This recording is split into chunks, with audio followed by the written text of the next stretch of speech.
For some time, images on television have depicted destruction, death, and despair,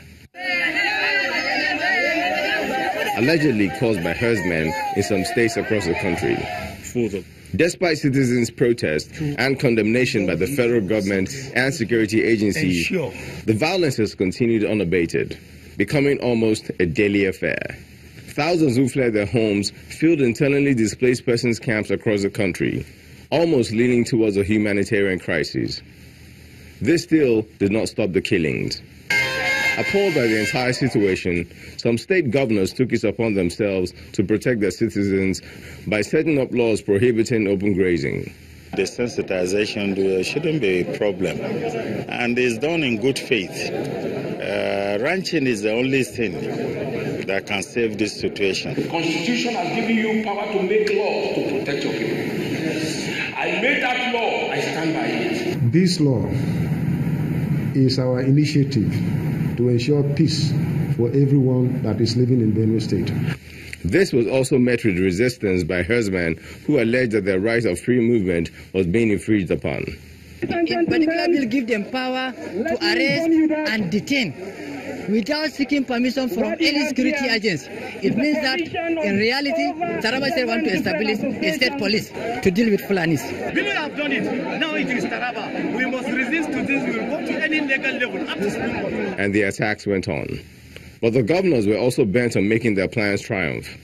I cannot accept the situation in these communities any further.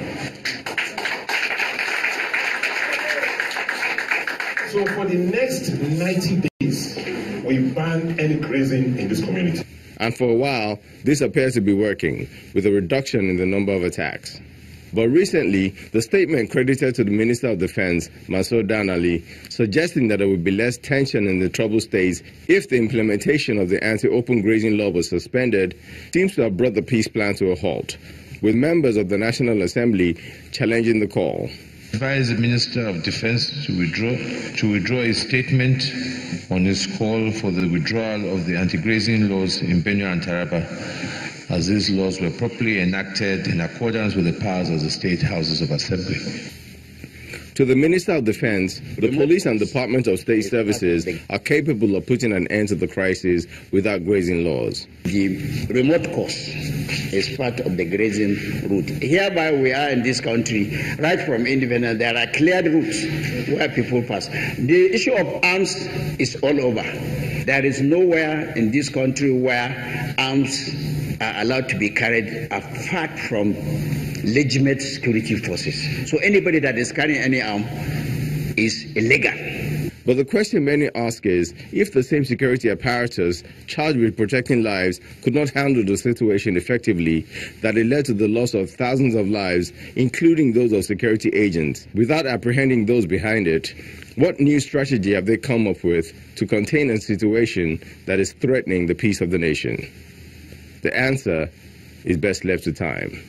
Orolu Ashonibare, Channels Television News.